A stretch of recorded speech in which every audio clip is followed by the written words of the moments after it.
What up, y'all? It is Jamba, and I'm here with another video. Um, what is this? So this was all World Star. I think it's a World Star exclusive, maybe. I don't know. It has the World Star logo right there. Um, it's entitled "Real Problem: What Loneliness Does to Your Psyche." Okay.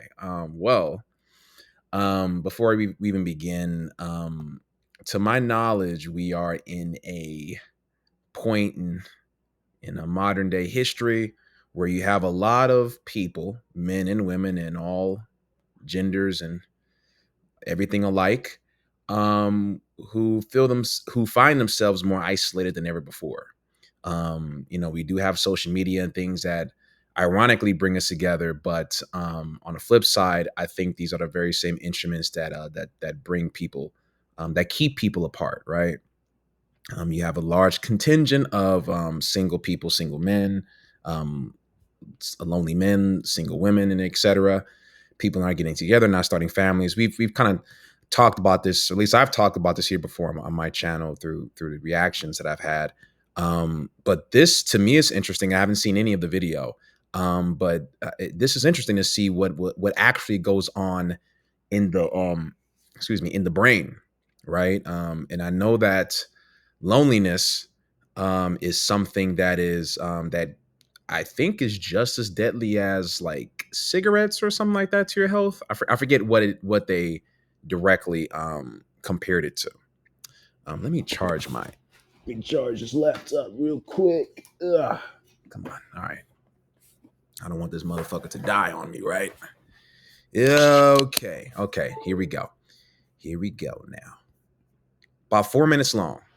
And I'll try not to pause it as much, right? I don't see myself pausing this video that much. Let's begin. Add time. I recorded this entire vlog without even looking into the camera. In fact, I was looking off at the camera screen. Okay. Loneliness can increase your risk of heart disease by 29% and stroke by 32%, which are huge numbers and is not something to ignore. I'm Mia de Graaf. I'm the Deputy Editor for Health at Business Insider. We're going to talk about how loneliness affects your brain and body.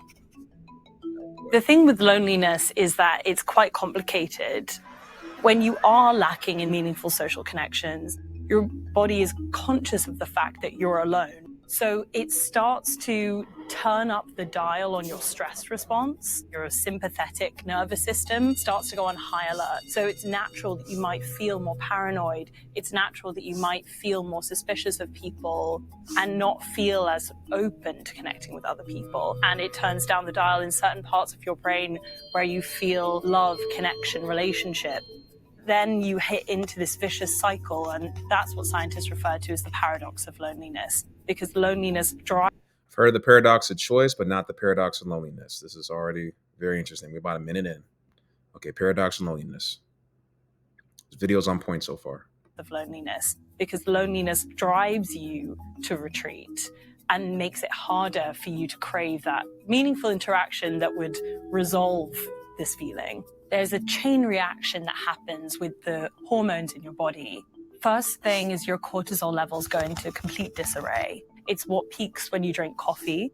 It's also what wakes you up in the morning. It's that kind of buzzy feeling, but it's also what elevates when you get stressed. Your dopamine increases. This is a feel-good hormone, but it really drives you towards quick rewards. So that may be drinking, gambling, going out without thinking about the consequences for yourself. You'll also see a decrease in serotonin, oxytocin. She forgot to mention pornography. That also spikes your dopamine as well, and it's a very, very quick fix. I think we all know that. And your natural opioid levels.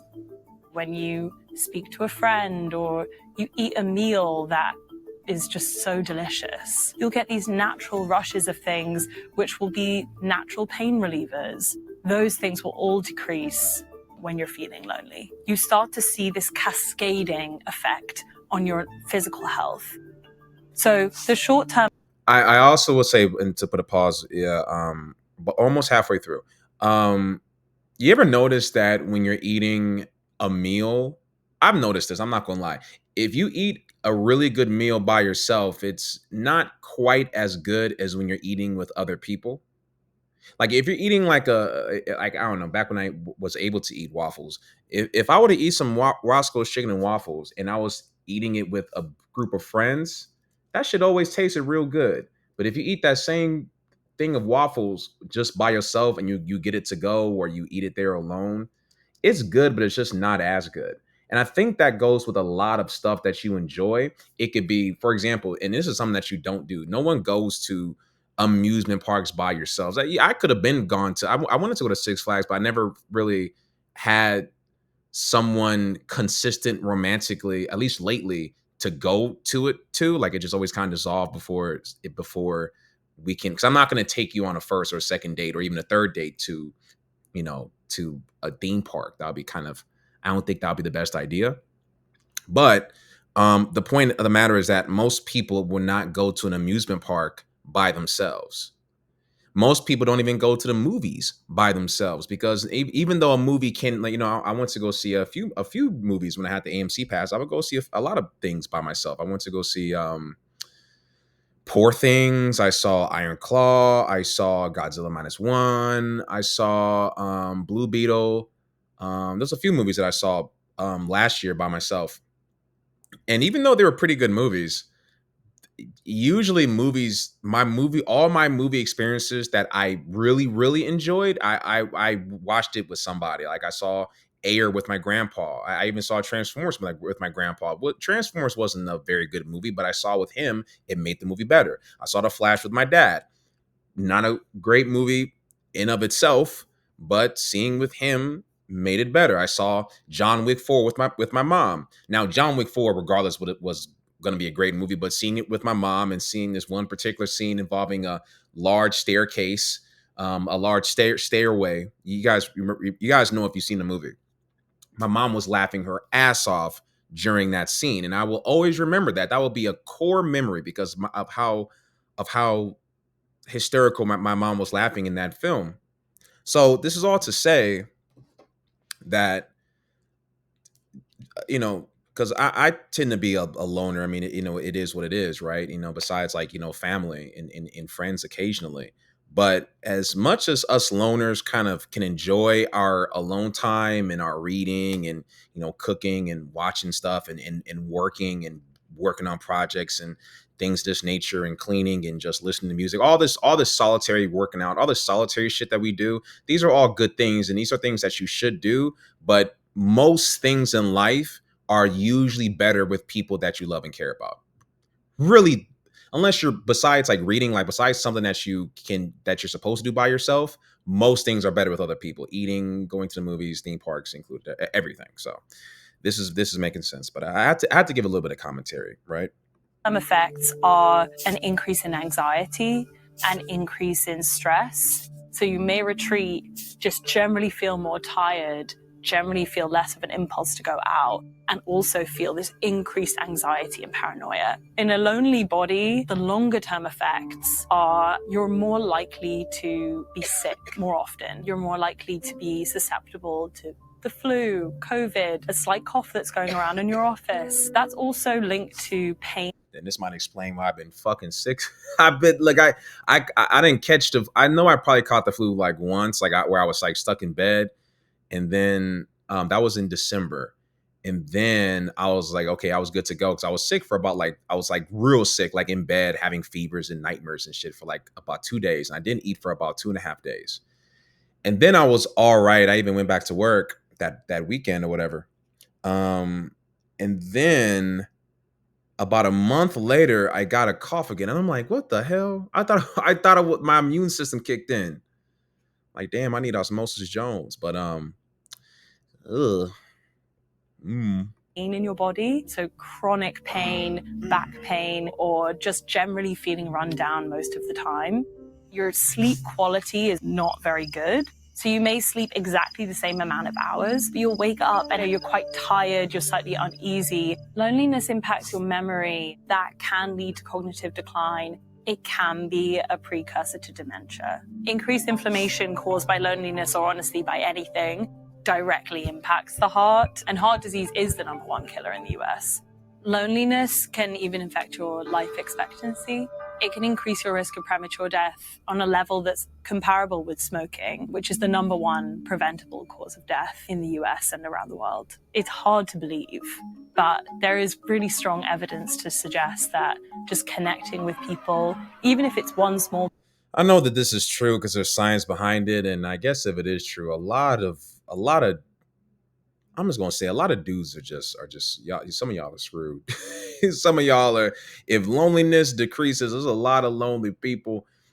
Most of those people are dudes. Ladies, y'all can say we get lonely too. Well, your loneliness is like a couple of Tinder swipes away. And I'm not trying to say that you should just have anybody around you, but I think it's just a different thing. Like men, it's just a different thing for us. Matter of fact, there's a meme. Maybe I'll find the meme, and maybe I'll even make that meme. I'll make that meme the thumbnail to this video. Like I'll probably do that instead of just doing it in AI, my new thumbnails. But when y'all are lonely ladies, y'all usually got support. If it's your girlfriends, if it's a dude that you are talking to, or the other dude that you're talking to, or a male friend, y'all got a lot of support. When we're lonely, not to say that none of us got support, but yeah, no one kind of really gives a fuck because people don't really want to be around lonely guys. People don't want to be around lonely guys who are quote because usually a guy who's a loser is usually a guy who's lonely. I Freudian slip. A guy who's lonely is low key associated with him being a loser, and men and women alike don't like being around men that are considered losers. Now, a woman can be a loser and a winner simultaneously because a woman can technically be a loser, but she will always have dudes and more than likely other women who are kind of like women are just better at maintaining friendships and things like that, especially with each other. Men kind of not so much, especially as like men like if you, for example, right, if you graduate college with a group of friends and for some reason one friend doesn't quite make it financially and the other group of friends does, that friend is a lot more likely to kind of not be locked out, but he's far more likely to be isolated from his other group of friends because they got businesses and they got, one's in real estate and this guy's doing this guy's doing that. And this guy, and another guy, the guy that I'm talking about, the guy who isn't quite there, he doesn't, it's just different. There's a hierarchy system when it comes to men. And sometimes guys don't even make that hierarchy. They just get left behind. That's why, and I always said this, and I'm gonna say it again. That's why on any given Saturday or Sunday, if let's say you're a person who goes out to the club and you go out to the parties and you go out doing shit and you look out like, wow, there's a lot of people out like that, man, like everybody goes out on Saturdays and Sundays, like everybody goes out on the weekend. Nope. Most dudes are at the fuck home. For every dude that you see at the club, there are 10 dudes at home playing video games by themselves. For every one guy you see popping a bottle, there's 15 dudes on Discord or on some other site or whatever, right? So, yes, I think that, and obviously women can be lonely as they get older. You have women who might, may get divorced and, they have like the whole lonely, the whole, maybe the kids left the nest or whatever. But overall, even older women have a better time maintaining friendships, joining churches, joining groups, joining brunches, going to Pilates or like y'all are just a lot more equipped socially than a man. And maybe that kind of goes to something that, needs to be explored when it comes to how a man is raised or how boys are raised versus how girls are raised. Maybe there's something there. But these are all things, if I'm just looking at it from a man's perspective, these are all things that are far more likely to occur to men than they will to women. Ladies, yes, we know there's a lot of lonely women out there, but it's just not quite the same as it is for a dude. That's all I'm saying. That's all I'm saying. Piece of the puzzle will at least shift the needle a little bit towards making you feel better physically as well as emotionally. Wait, what did she say? There's actually a lot of research on a level that's comparable with. So the first 2/3 of this is a lot of it's very dreary. It's kind of it's kind of dark. So I think that she's going to end this on a lighter like note of like what it is that you can do if if you find yourself being lonely or kind of going on this dark path. Smoking, which is the number one preventable cause of death in the US and around the world. It's hard to believe, but there is really strong evidence to suggest that just connecting with people, even if it's one small piece of the puzzle, will at least shift the needle a little bit towards making you feel better physically as well as emotionally. There's actually lots of research that shows that hearing the voice of someone you care about has a direct impact on your brain and on your nervous system. But there are other things like art, for example. Art therapy has really grown in recent years, and it's something that in certain rehabilitation centers, art therapy is really integral. There's a lot of research that just seeing nature is really, really good for you. So going outside, speaking to people, picking up the phone, exercising. Also being and having dogs. I mean, I'm not sure if a dog is comparable to human connection. I'm pretty sure that it's not, but I think that is probably better than nothing.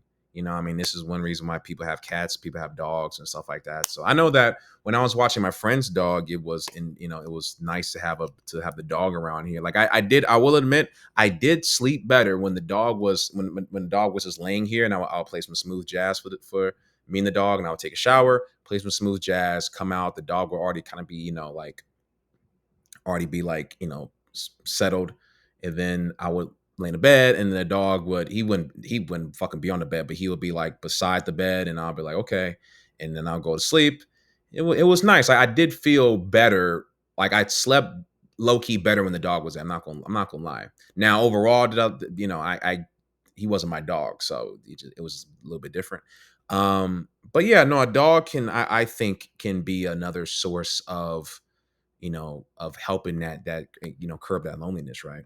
Speaking to strangers, ultimately what you're really looking for is understanding what makes you happy. You're not looking to be surrounded by people, and you're not looking to engage in a social scene just to be there. What you're looking for is to connect with people.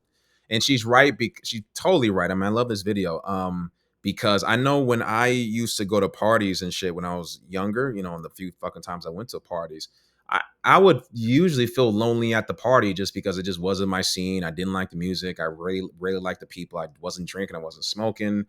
It just, I wasn't feeling them. They weren't necessary. I just wasn't a part of that just kind of world. It just wasn't me. And that's usually the case if I'm at a club or whatever, like a different type of event, like maybe like a mixer or a kickback or something where it's not that environment. That's a lot different.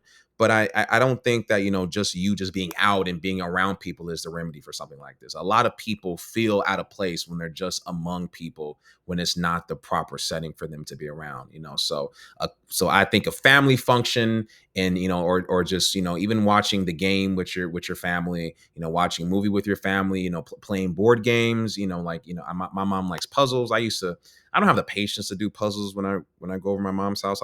It's just too it's too much. But for those 5 minutes when I'll be working on a puzzle with my mom, it was nice, hanging with my nephews and things of this nature. So, I think that family is, can be a remedy for the people who don't have, like a significant other or like a lot of friends, you know what I'm saying, or whatever. But I do think everyone should have friends or someone to talk to, and develop these relationships, not just parasocial relationships, via the internet or Discord or Instagram or whatever, but actual relationships where you're hanging out with people in real time. And that's why I have my movie nights with my projector. You can't see it, but I try to do that.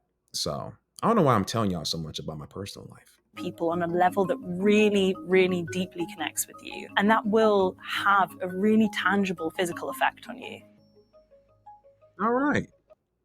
Well, shout out to Sarah Anderson, the producer of this, for making this this video, this very enlightening, very informative video on loneliness. And make sure people that if you're lonely, if you it does have it does have an effect on not just your mental but also your physical, apparently. So be sure to watch out for that and do something about it.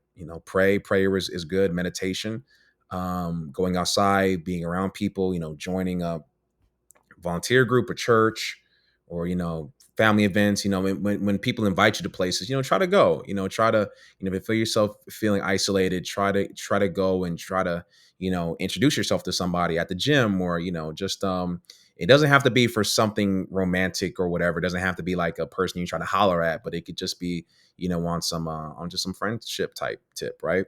So be sure to like and subscribe. I want to do more videos like this. This was pretty good. I really enjoyed this. So we'll see you later, and stop being so lonely.